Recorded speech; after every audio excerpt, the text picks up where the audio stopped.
When we destroy this planet, what will life look like then? Climate change is a serious concern in our current times, and the evidence for it is mounting in numbers. NASA and other organizations warn us about rising global temperature, warming oceans, shrinking ice sheets, and rising sea levels are just some of the natural phenomena that point to climate change.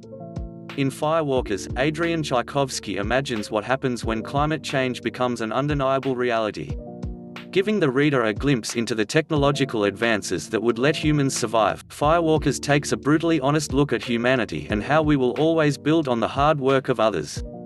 Not even a world calamity can change that. Firewalkers is a novella packed with action.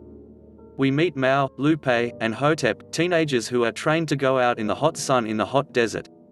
Living right under the sun on the equator, near the anchor, the elevator that takes people to the space station where they can stay until the Earth is better again. There are people in other areas of the world, but they are struggling with their own demons, like excessive flooding. There are three main ideas that jumped out to me from this book. Kids like Mao are dispensable. If they don't come back from the desert, a new kid takes their place. Each of the Firewalkers have their specializations that they bring to the missions. While Mao is the leader and organizes everything, he isn't the focus of the story. Hotep and Lupe are in my mind. Lupe was by far my favorite of the trio. She is ready to make hard decisions to make sure her people survive, something that was much needed in this society of survivors, each hoping to buy their ticket to the space station and never suffer like this again. Hotep, though, is a different story. She grew up at the space station, but she did not follow the rules, and that is why they sent her down. She carries the weight of being smart and intelligent while knowing very well that she belongs neither in the sky nor on the ground. But she is a Firewalker, and that brings some acceptance. This mission that Mao, Lupe, and Hotep are sent on takes on a new personal meaning for Hotep as the story progresses. In their search for what is causing the power shortage in their city, the Firewalkers encounter some strange phenomena. Whether it is the swarms of genetically enhanced locusts that are eating away the solar panel or the madman in the old science laboratory out of town, spooky things are happening and none of them know why.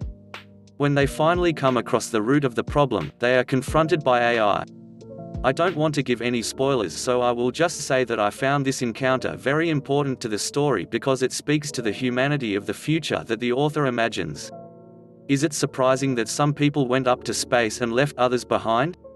That has been a theme in many movies and sci-fi post-apocalyptic TV shows like The 100, where some people get the chance to live in space while others either get eradicated or figure something out.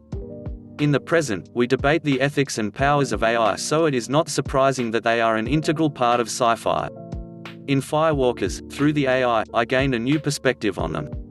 We fear that AI will take over and kill us, but we do that to ourselves already when we wage wars.